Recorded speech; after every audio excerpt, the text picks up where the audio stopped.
नमस्कार सर, यात्रा न्यूज में आप सभी का स्वागत है।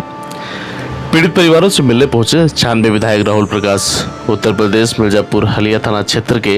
ग्राम पंचायत होता ग्राम खमरिया कला में दबंग जन्मजय पांडे व भ्रष्ट अधिकारियों के करतूतों का निरीक्षण करने पहुंचे 96 क्षेत्र के लोकप्रिय विधायक राहुल प्रकाश। पत्रकारों से बातचीत कर जानकारी दी कि उच्च न्यायालय कोरोना जैसी वैश्विक महामारी को देखते हुए आदेश पारित किया था कि अगस्त 2021 तक किसी का घर गिराकर जगह खाली न कराया जाए, लेकिन दबंगों के इशारे पर भ्रष्ट अधिकारी उच्च न्यायालय का अवहेलना करते हुए बारिश के मौसम में गरीब परिवारों का 5 कच्चा घर मकान जेसीबी द्वारा ध्वस्त करा दिया गया और 9 लोगों की झोपड़ी गिरवा और सैकड़ों बड़े पेड़ जैसे कि आम, कटहल, कदम, लिप्टस, सागवान जेसीबी द्वारा नष्ट कर दिया गया। जिस घटना का निरीक्षण करने आए हैं अपना दल एस पार्टी के समस्त कार्यकर्ताओं के साथ पीड़ित परिवारों को सांत्वना देते हुए 14 पट्टेदारों को आवास देकर बनवाने का आश्वासन देते हुए टेंट वगैरह की व्यवस्था कराई गई और हम सभी पीड़ितों को आश्वासन दिया गया कि हम इस मामले से संबंधित अधिकारी से मुलाकात कर आप सबको न्याय दिलाने का काम करेंगे। सर, यात्रा न्यूज से मिर्जापुर जिला ब्यूरो चीफ भूपनारायण मौर्य की रिपोर्ट। धन्यवाद। सर, ग्राम पंचायत थोथा ग्राम खमरिया में पहुंचे हैं जहां पर मकान जेसीबी द्वारा गिराया गया है। इनके विषय में आप क्या कहना चाहते हैं? ये बहुत बड़ा नंबर है जी जी, जिसमें 10 बीघे बंजर है और 14 लोगों का पट्टा जी, लेकिन कहीं न कहीं विपक्षी के द्वारा यह दर्शाया गया कि 14 पट्टा खारिज कर दिया गया। मुकदमा विचाराधीन है हाई कोर्ट में भी और एसडीएम न्यायालय में भी जी जी, लेकिन तत्काल जो 1 महीने का समय दिया जाता है, 1 महीने का समय न दिए जाने के बावजूद 2-4 दिन पहले नोटिस देकर जी, इनके घर को गिराया गया। जबकि सबसे बड़ी बात यह है कि जिन जन्मेजय के प्रार्थना पत्र पर इन लोगों का घर का ध्वस्तीकरण किया गया है, जी, कहीं न कहीं हम अभी इंतखाब में देखें इनका नाम नहीं है। और सबसे बड़ी बात है कोरोना महामारी ये वैश्विक महामारी है। इसमें माननीय उच्च न्यायालय के हाई कोर्ट के निर्देश के अनुसार एक आदेश जारी हुआ जिसमें 2/8/2021 तक ना किसी किराएदार को घर से निकाला जाएगा, ना कोई निर्माण ध्वस्त किया जाएगा और ना ही किसी कारणवश बैंकिंग व्यवस्था का ज़बरदस्ती जी, वसूलीकरण किया जाएगा। इन सब चीज़ों को दरकिनार करते हुए सबसे बड़ी बर्बरतापूर्वक स्थिति यह है कि बारिश हो रहा था। यहाँ पर 14 लोगों के जो पट्टे वाले घर बने थे जी, कुछ लोगों के मढ़े थे और 6-7 लोगों के कच्चे मकान बन गए थे और लगभग 5 वर्ष पहले के ये बने मकान यहाँ आप देख सकते हैं। इन पेड़ों को देखने से पता चलेगा कि हाँ इनका रहायशी यहाँ था या नहीं था। कहीं न कहीं तहसीलदार जो कहीं न कहीं दूषित मानसिकता को होने के कारण और कुछ न कुछ लाभांश के चक्कर में जी जी जी, आर्थिक रूप से लाभ पाकर इन गरीबों के पेट पर लात नहीं मारा बल्कि जीवन ध्वस्त कर दिया। यहाँ पे रहने के लिए इन लोगों के पास कोई सहारा नहीं है। जहाँ की एक तरफ हम सरकार का कहीं ना कहीं चाहते हैं कि सरकार चाहती है कि दलितों के हम उत्थान के लिए काम करेंगे, लेकिन ये शासन प्रशासन में बैठे लोग एसडीएम और तहसीलदार ओम प्रकाश पांडे और इंस्पेक्टर राजेश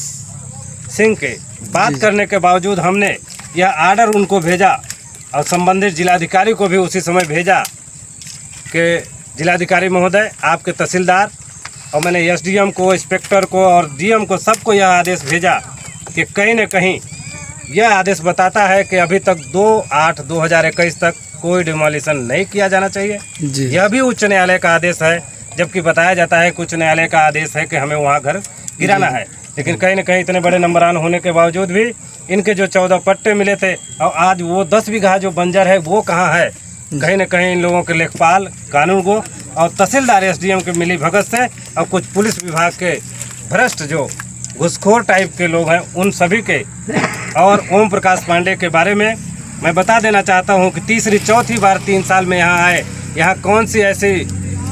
मिठाई बढ़ रही है कि बार बार यहीं अपना ट्रांसफ़र करा लेते हैं, क्योंकि यहाँ उनकी घुसखोरी अच्छे से चलती है। तो मैं चाहता हूं ऐसे ओम प्रकाश पांडे जैसे भ्रष्ट तहसीलदार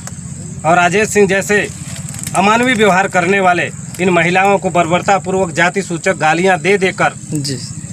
और यहाँ के आदिवासी कोल बिरादरी के लोगों को जिस हिसाब से उन्होंने बर्बरतापूर्वक पीट कर और जाति सूचक और भद्दी भद्दी औरतों को गाली दे करके इनका घर ध्वस्तीकरण किया गया और सारे नियम कानून को ताक पर रख के सिर्फ कहीं न कहीं कुछ लाभांश के चक्कर में और घुसखोरी के चक्कर में ऐसे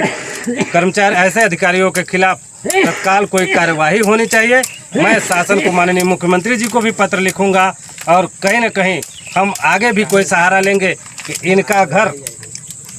इनका घर अगर ये रहने के लिए इनके लिए सरकार चाहती है कि हम छत दें तो इनको भी छत मिलना चाहिए। और जहाँ ये लोग बसे हैं, जबकि एक और भी है कि गरीब जहाँ बसा है,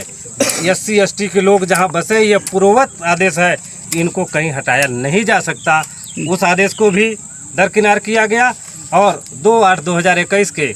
कोरोना काल वाले उच्च न्यायालय के आदेश को भी दरकिनार किया गया, जो कि एक अमानवीय व्यवहार है और भ्रष्टाचारी अधिकारियों के खिलाफ हम कार्रवाई करने के लिए आगे लिखेंगे। और इस विषय को लेकर हम माननीय मुख्यमंत्री जी से मिलेंगे और हम चाहेंगे कि इनका जो स्थायित्व स्थान था इनको दिलाने का भी काम करेंगे और दोषियों के खिलाफ कार्रवाई भी करने नहीं बल्कि सस्पेंशन तक की कार्रवाई चाहते हैं, जिससे यह अन्य किसी गरीब के साथ अन्याय और शोषण बर्बरतापूर्वक अमानवीय व्यवहार न कर सके। इसी परिप्रेक्ष्य में आज यहाँ 200-250 लोग इकट्ठा हुए हैं और सभी लोग चाहते हैं कि इनके साथ गरीबों के लिए न्याय मिले और इनका रहायशी मकान यहीं स्थापित हो जहां 10 बीघे बंजर है और उन लोगों के खिलाफ कार्रवाई हो। बहुत बहुत धन्यवाद। सर जैसे अभी इस समय बारिश का मौसम भी है और आप देख भी रहे हैं इनके हालात है कि इनके घर से बेघर हो चुके हैं गरीबों के बारे में, आप फिर इनके लिए क्या मदद का गुहार लगाएंगे वर्तमान के लिए? व्यक्तिगत रूप से हम यहाँ इन लोगों के लिए टेंट वेंट और खाने पीने की व्यवस्था हम अपने